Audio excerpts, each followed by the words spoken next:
મારું ઘર યવરાજ પૂછવા રહેશે ખાર લે 4 દાડા રહેવા દઉં તો બધું જ ખરીદી શકશો, સમય 1 મિનિટ નહીં ખરીદી શકો.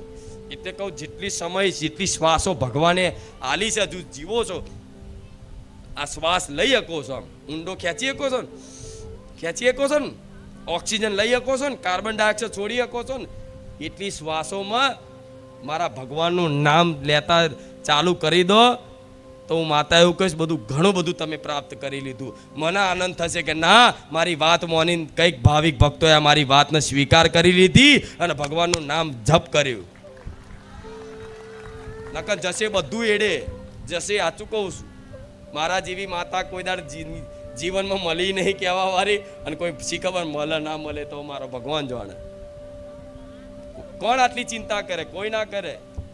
મને એટલે ચિંતા છે કે ભક્તિથી જોડાવશો માતાજી ભગવાનથી, ભગવાન જોડે, પણ બસ સાચું જ્ઞાન નહીં હોતી, સાચી સમજ નહીં હોતી, થોડું કામ ના થાય તરત કે ખુખાર મેલડી ખોટી, ચામુંડમાં ખોટી, મહાકાળીમાં ખોટી, રામ રામ કર, રામ ભગવાન ખોટા, કૃષ્ણ ભગવાન ખોટા. અલ્યા તારા કહેવાથી ખોટા નહીં થાય.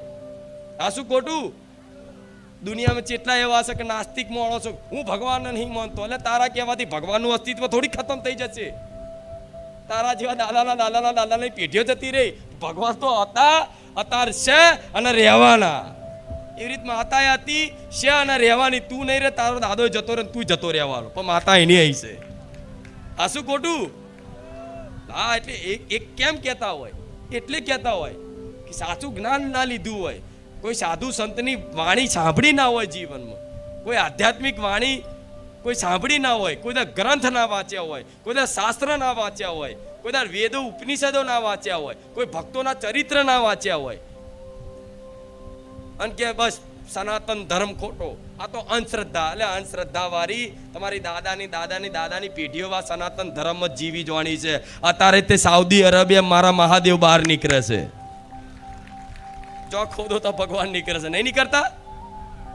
ઇન્ડોનેશિયામાં રામાયણ આખી છે. રામાયણ ઇન્ડોનેશિયા, જેને ભારત નહીં જોયું. જાપાન વાળા સિરિયલ બનાવી રામાયણ આખી, જેને કોઈ ભારત નહીં જોયું. ઇન્ડોનેશિયામાં આખું રામાયણ, વિષ્ણુ ભગવાનનું મંદિર છે, એ અવશેષો મળ્યા ભગવાનના. અને હજુ તે દ્વારકામાં તે જો કૃષ્ણ ભગવાનના અવશેષ, આખે દ્વારકા નગરીના અવશેષો મળ્યા. તો ભગવાન છે, પહેલેથી છે. રામ ભગવાન અયોધ્યામાં હતા, કૃષ્ણ ભગવાને હતા. તમે એ ભૂમિ પર રહો છો કે જો રાજા ધીરાજ દ્વારકાધીશ તરીકે કૃષ્ણ ભગવાને આ ભૂમિ પર રાજ કર્યું છે.